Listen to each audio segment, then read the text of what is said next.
We are supporting some of the best researchers and innovators in Europe. A bit later I will present something that is called the ERA chairs, which some of you might have heard of, that might be interesting for some research organizations. But there are certain programs that are highly supportive of the research. And as we heard previously, we are not just talking about the current last call, which is going to be published tomorrow officially and was adopted by the Commission today. We are actually wanting to make a smooth transition to the next so-called FP8, which is not going to be FP8 because it will be called Horizon 2020.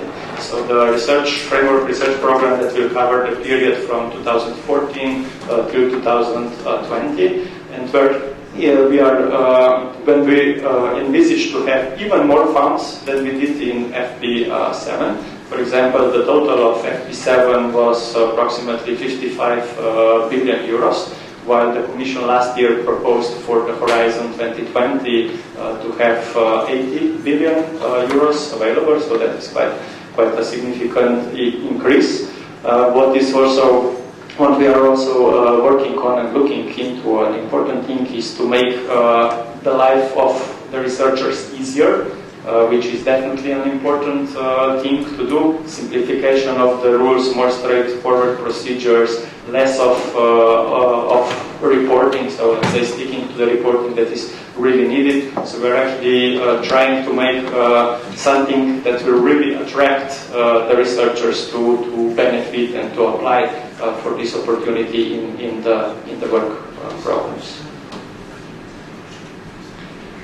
As mentioned, this whole package was decided by the Commission today. It is 8.1 billion stimulus for growth and jobs, the highest ever that we have in the framework in this FP7 research framework program. It's supporting Europe's best researchers and innovators through certain measures that I will present a bit later. Officially, the text will be available tomorrow. So something approximately of 50 calls for proposals will be published. And this is the great majority of the calls, but some of them will still be published in autumn. Some that are focusing on digital agenda, on information and communication technologies are still coming in the autumn. Deadline for applications will be different. They start from September 2012 and they go on into 2013. So all of that will be become available as of tomorrow. Let's talk a bit about the figures. What is hidden behind this 8.1 billion? So the whole EU research budget is actually 10.8 billion euros, and the difference between these two figures, 10.8 and 8.1, are certain things that are not included in this current work program. That would, for example, be close to 2 billion for Euratom energy research, so the nuclear part of certain part of the nuclear research, joint research center activities, and some other things. What is most interesting for you is the cooperation teams, so the actual teams like energy, transport, health, environment, etc., for which there will be 4.8 billion funds available. And all of that money is actually going to the actual beneficiaries. So this is after the projects are selected, 100% of this amount are going to participating organizations who proposed the best projects. As you can see on the other side, on the outputs, there is a big output that we are expecting from these figures to happen. We are planning to more than 1,300 research projects to be funded across Europe and beyond, with some 15,500 participations, so organizations of different nature to be participating. And looking over the next 15 years, we believe that this initial investment of 8.1 billion that we are investing today, that there will be contributing an additional GDP of 75 billion euros over the next 15 years, creating also 210,000 new jobs. So we are really talking about major impacts that this money can have. There is one thing I need to state here as well. 8.1 billion is not just 8.1 billion euros, because the leverage effect of this with 0.74 as this envisaged is actually bringing what we expect when the public sector, firstly the private sector of course, and also the public sector, public laboratories for example, when they add their part of financing to what the Commission is proposing, we get to almost 14 billion euros. So it's not just the money the Commission is bringing in, but also the money that is attracted because the private sector and certain public sector becomes interested in developing the initiatives. As the miss I mentioned previously, 1.2 billion is envisaged for various measures benefiting about 4,000 SMEs. ERC's European Research Council and Marie Skłodowska-Curie actions. So ERC in terms of financing the frontier research in the most important areas with very significant amounts of money. The grants there can go over 3 million euros. They are aimed, for example, at finding the cures for the most dangerous diseases that we are financing and a lot of other challenges that we have. And Maria Skłodowska-Curie actions, which is financing the training of the researcher as well as the mobility, which is very important, mobility of the researchers across Europe, exchanging the ideas, bringing added value by taking from one country what the country is good at and taking it to another country and the third one, and out of that coming something which no one would be able to do single-handed. This is really important. So international dimensions is really important. We put a lot of focus on that. And the last one, research sharing financing facility with 150 million euros, which are going to be guarantees, which will make, we are estimating, approximately 1 billion euros of loans available to the SMEs, small and medium-sized companies. Who is the target? I believe most of you who are in this room today would be able to find yourself somewhere among these beneficiaries, current and future ones. So it's universities, it's other non-profit research organizations, public authorities as well, large industries, definitely important and vital to be participating there, just as much as there are SMEs with their own creativity that they can bring to the table, and financial institutions that make also this possible. We, as I mentioned a bit previously, are going to be focusing on the key challenges. So we are not going to be spreading very small amounts of money to very large number of very different activities, although we do cover a huge number of activities. But still, for us it is important that we will focus on the key challenges, key problems that society is facing today. Here you have stated some of them, oceans of the future, for example.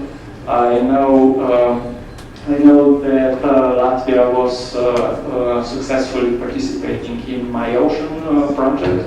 Latvia's Universitat was the partner with many other countries in a project that lasted till this year, and that was gathering the information on the state of the oceans, on the temperature, on the currents, on the ice in the sea, etc. I'm definitely sure that there are areas which you might find interesting and where you would be able to present good proposals in, also based on the experiences that you obviously successfully have. Then it's water management, better use of raw materials, smart cities that I present a bit later, secure, clean and efficient energy. There is also improving delivery of public sector services like economic modeling, things that can help us weather better through the current economic crisis, know better what needs to be done, what is active to be done. Brain research with the aging population, Alzheimer's diseases, and other challenges for the older society, which do also cost a lot of public financing, and where certain progress will definitely make lives better for all of us. Antimicrobial resistance, the viruses are getting more and more resistant, causing more and more damage in lives, in cost to the economy. So a lot of money is invested there, and bioresource efficiency as well. So using our land, water, etc. for producing healthy food, yes, for example. Previously I mentioned the SMEs with 1.2 billion package for different activities in cooperation, so in those teams that I mentioned previously, environment, energy, health, etc. Around close to 1 billion is allocated to support SMEs, and in capacities, the other part of the framework program, there is also 252 million earmarked for research for the benefit of SMEs, which is actually demonstrations that bring the results to the market. One important thing is actually coverage of the overall innovation cycle. So all different phases that lead to actual adoption of the market, commercialization of what the research produces. So we do not wish to have excellent research which does not find its way into the real applications in the real-time world, really benefiting all of us. And this is an important part that we need to stress. Risk-sharing finance facility I mentioned previously, so making the SMEs possible to have access to much higher loans than previously because of the guarantee fund that is available for this purpose. Special focus on innovation. So it doesn't matter if they are EU or results of the coming from the European Union or coming outside of the European Union. 5 teams are going to be tackled here. So these are nanotechnologies, materials and new production methods, health, environment, transport, and the team that includes demonstration projects where at least 265 million euros will be available in different teams. Among them, security, environment is getting approximately 40 million, transport about 13.5 million, and the team of the food about 20 million. With the biggest team receiving for the funds under this being energy, where about 191 million euros are foreseen. For example, the smart cities, which is a very hot topic, if I may say so, currently. So it is actually bringing different technologies together, demonstration of different technologies that are needed for our cities, where the majority of population already lives, and in the future there will be even higher percentage of population living in the cities. So it's about energy efficiency. It's about how to include the renewables into the production of energy that cities are using. It's about urban planning. So it's quite a cross-sectorial, cross-disciplinary approach that we want to give opportunity to demonstrate these bordering issues between different disciplines and teams. There are also prizes, for example, for women innovators. It's an important issue. We want to make sure that the gender balance all across Europe is respected. Supporting for organizing competitions for innovative learning technology, education in all forms or anything that helps people, helps having better skilled force in Europe is important, and we appreciate it. European Prize for Innovation in Public Administration as well. We know it is not just the business, it's not just the private sector that needs to adapt. It's also the public sector that needs to be very responsibly using the money. And there is also room for innovation in that area. And inducement prize for whole reminder. That one is on vaccine technology of 2 million euros, because in vaccine the problem is that their transport and storage are really sensitive areas. Because before the vaccines can be used, especially somewhere in far from Europe, but also inside Europe, if it's not transported well, if it's not stored well, we can throw it away. So how to tackle this problem of having the possibility to actually use the vaccine that we have available?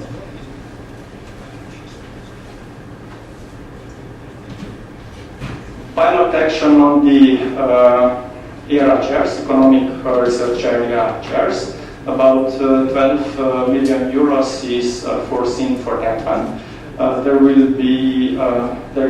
It's envisaged to have 5 of such chairs to build excellence in less developed regions. So in the regions which are not using the effort, haven't so far used so much of the FP7 available funds.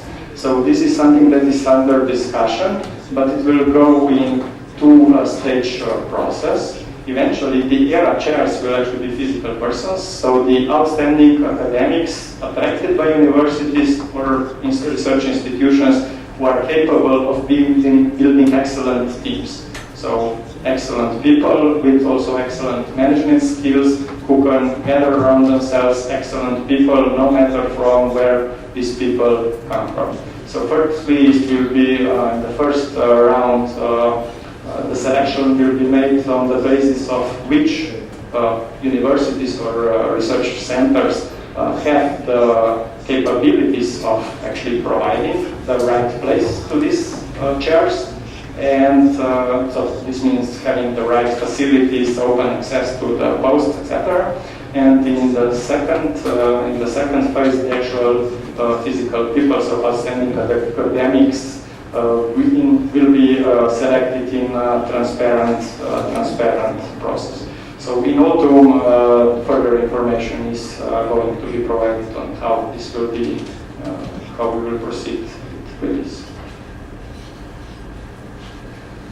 So paving the way for the Horizon 2020, the program which will start in after this 2013 call. So the 2014 calls will already be published under the Horizon 2020, promoting excellence wherever it is found. So the focus will stay just like it was in FP7, the excellence. Although there will be also ensure that there is good and even better coordination also with other programs that are possibly funding the energy research, where there are cohesion funds, for example. Focusing on strategic priorities, as I said, we will not be spreading to everywhere. We will be trying to focus what Europe has unique, what each region has of unique, and trying to finance that on something that can become world scale example. Boosting innovation, as we need growth and jobs. That is the only way for Europe to sustain the current living standard as we have and progress further. Helping firms to move from idea to market, so it's not just researching and developing and then being, for example, out of money because some certain organizations lack financing for that crucial stage when they have done so much work before. But before going to market to actually exploit what they have come up with, they need, for example, loans. And That is something that I mentioned previously that is going to be available, and thus special attention for SMEs. What has FP7 provided so far? It started in 2007, it will finish next year in 2013. 19,000 signed contracts, 79 participating organizations, of which a bit more than 15% from SMEs. 25 billion euros of contributions, and tens of thousands of researchers founded directly through Marie Skłodowska, Curie, and ERC. Is envisaged by the end of FP7, and that includes also 5 Nobel Prize winners. So we actually do have some excellence in our projects. Evolution of the framework program from the very beginning till next year. As you can see, we are faithful to this top political issue on the European agenda, which is the research and innovation. So each year we are providing more funds for the research and innovation. So in total, I said there will be about 55 billion available, out of which next year 8.1 for cooperation. Participation per regions. Here you can see that most of Europe is not hugely diversified, but there are certain centers of excellence where the participation, so number of organizations participating in the FP7 are higher. And if we conclude by seeing the country profile for Latvia, the R&D intensity target by 2020, very, very challenging one according to what the current situation is. This needs to be said, 1.5% of GDP. Total number of participation so far 204, achieving about 21 million euros so far. 922 applicants, which is 0.28% of EU27. Success rate, as you can see, is 21.8, so it is actually slightly higher than European average. So that is a good way to go. And if you see total population is 0.4%, and if you compare that one to the previous number of applicants, 0.28. So obviously there is more opportunity to apply for more projects than you are currently doing. And obviously you could get more out of it because the success rate is above European Union's average. I'm sure that the creativity is not missing here in this country. I've seen, for example, I believe Riga is absolutely beautiful city. I mean, I just see the parks, how they are organized. I mean, it is great. It's really one of the nicest cities. I'm not just saying that to be polite. It's really, really beautiful. Also, the Baltic singing contest that was happening here during the weekend obviously shows that you can work together. So obviously there is opportunity for Latvia, and I really do encourage you to dare and to actually go for it, apply for it. There is a good possibility